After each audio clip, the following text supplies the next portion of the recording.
heard the story before.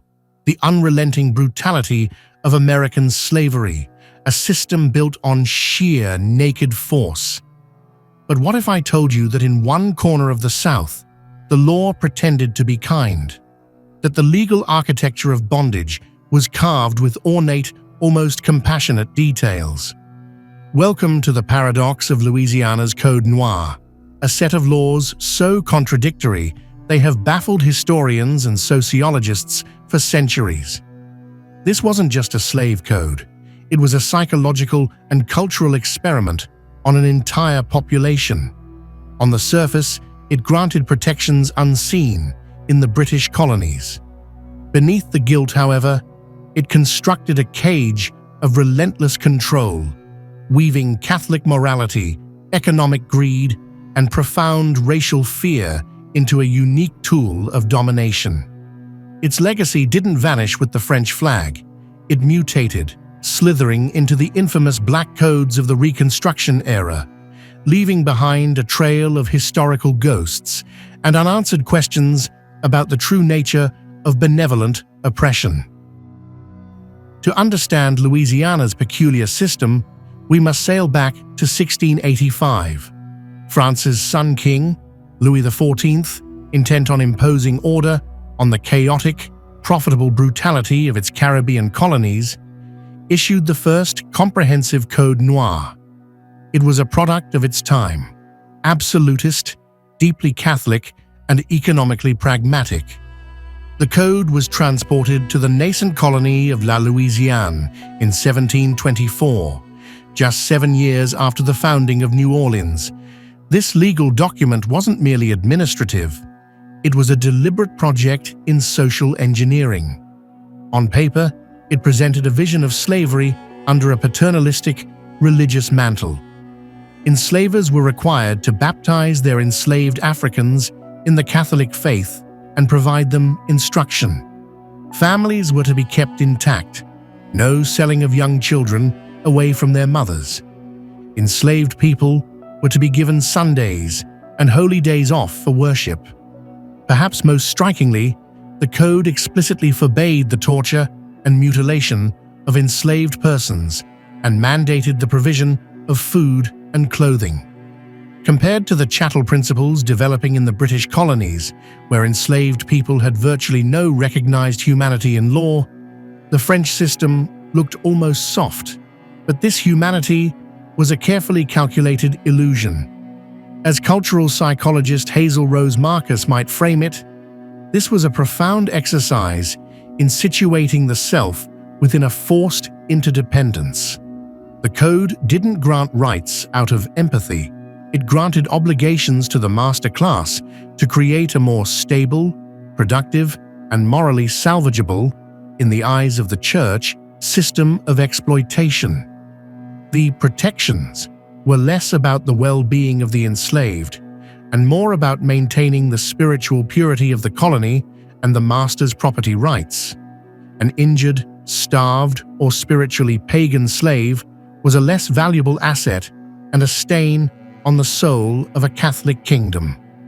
When the code was established in Louisiana, it arrived with crucial, sinister amendments that exposed the true priorities: racial purity and absolute control.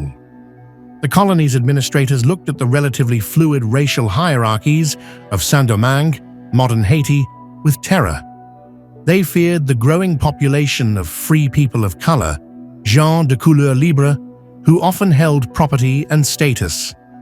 Consequently, Louisiana's 1724 code included two devastating clauses.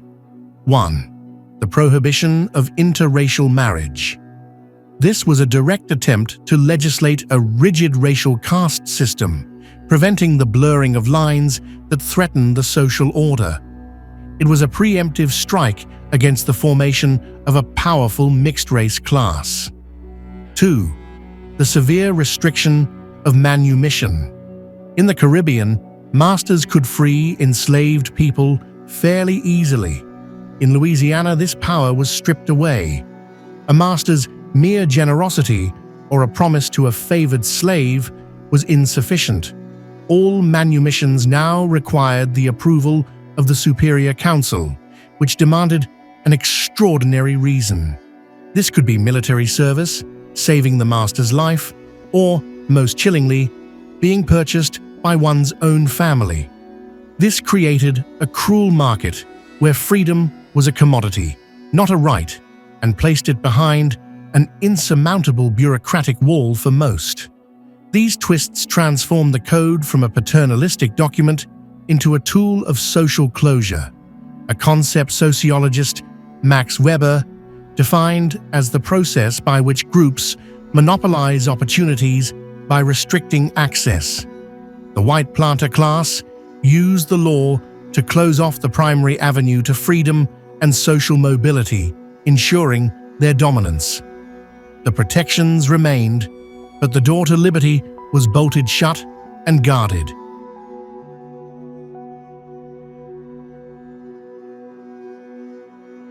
The history of Louisiana is a palimpsest of empires: French, Spanish, briefly French again, and then American after the 1803 Louisiana Purchase. With each shift, the legal regime adapted. The Spanish period, 1763 to 1801, introduced coartación, a right to self-purchase which slightly loosened the manumission rules and allowed New Orleans' community of free people of color to grow significantly. This community, often skilled artisans and property owners, became a unique third caste in the city's complex social hierarchy, a direct living challenge to a binary racial system. When the Americans arrived, they were horrified by this racial fluidity. The US was a nation built on a strict black-white binary and chattel slavery. Over the early 19th century, American lawmakers systematically dismantled the Spanish and French legal remnants, imposing harsher, more restrictive codes that mirrored those of the Carolinas and Virginia. The gilded cage was stripped of its ornate details, revealing the bare iron bars of a more openly brutal system. Yet the logic of the old Code Noir didn't die. It reincarnated in its most infamous form after the Civil War. In 1865 to 1866, Louisiana, like other southern states, passed a series of laws known as the Black Codes. Their purpose was transparent: to use the law to restore as much of the slave system as possible. They mandated year-long labor contracts for vagrant freed people, arrested those who broke them, and severely restricted movement and occupation. This was the Code Noir's legacy in a new key, where the 1724 Code required baptism and Sundays off to ensure a Catholic moral order. The 1865 codes required labor contracts to ensure a white supremacist economic order. Both used the veneer of law, specifying duties, obligations, and protections to enforce total subjugation. The sociological function was identical: to define the place of black people in society by a web of legal restrictions, making their subordination appear natural, orderly, and even benevolent, framed as providing work and structure. The impact of these layered legal regimes on the African diaspora in Louisiana cannot be overstated. From a cultural psychology perspective, this created a unique socio-cultural trauma. The promise of protection within an inescapable system creates a deep cognitive dissonance, a double bind where the source of oppression is also the purported source of care. This fosters a profound distrust of legal institutions and a complex navigation of identity. The Catholicism enforced by the Code Noir was not simply adopted, it was syncretized with West African spiritual traditions, giving birth to the unique practices of voodoo and the veneration of saints in New Orleans. This was an act of profound cultural resilience. The law demanded their Catholic souls, so they created a spiritual world where the Loas, spirits, and saints coexisted, preserving a connection to the diaspora homeland beneath the surface of colonial compliance. The community of free people of color, gens de couleur libre, a direct product of the Code's contradictions and its Spanish modifications, developed a distinct Creole culture. They often spoke French, practiced Catholicism, owned property, and sometimes even owned enslaved people themselves. This placed them in a precarious, liminal space, a buffer class between the white elite and the enslaved masses. Their very existence is a testament to the unsolvable riddle at the heart of the system. If black people could be free, property-owning, and cultured, what was the true justification for slavery? The American answer was to violently erase this third caste, forcing them into a binary world where one drop of blood condemned them to a new, legalized subjugation. This history leaves behind haunting, unresolved questions that scholars still grapple with. Number 1. What secret manumissions were granted? The Superior Council's archives hold fragments. Who exactly persuaded the council, and with what arguments? Were there hidden networks of influence among free people of color lobbying for family members? Each approved petition is a story of strategy, desperation, or rare favor lost to time. Number 2. Did the protections ever work? Court records show enslaved people occasionally suing for freedom or better treatment under the Code's clauses. But how often was the law forbidding torture or family separation actually invoked against a powerful planter? The gap between the law on the books and the law in the cane fields is a shadowy chasm. Was the Code's kinder face a tool used only sporadically, making its brutality elsewhere feel more legitimate?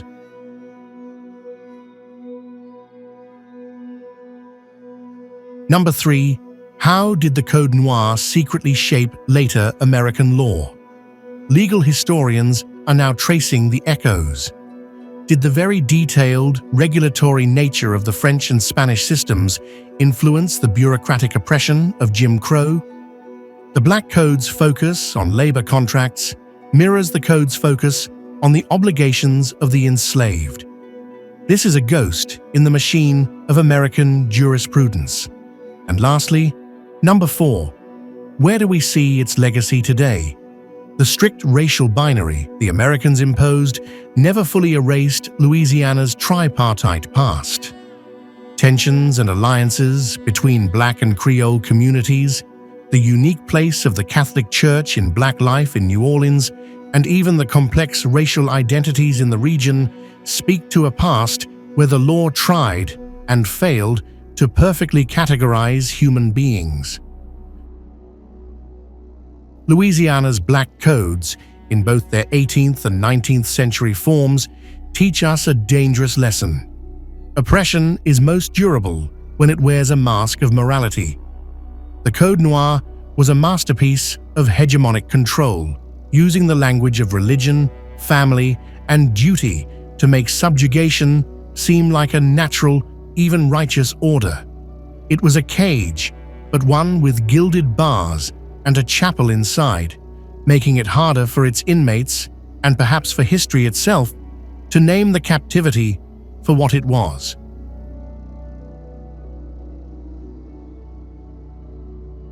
Its transformation into the post-Civil War.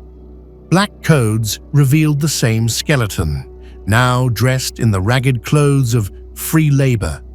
To study this history is to understand that the fight for justice is not just against outright brutality, but against the sly, legalistic systems that justify that brutality with fine print and false piety. In the streets of New Orleans, where the rhythms of the African diaspora still pulse, the memory of this gilded cage lingers, a reminder that the most effective chains are those the law makes look like shelter.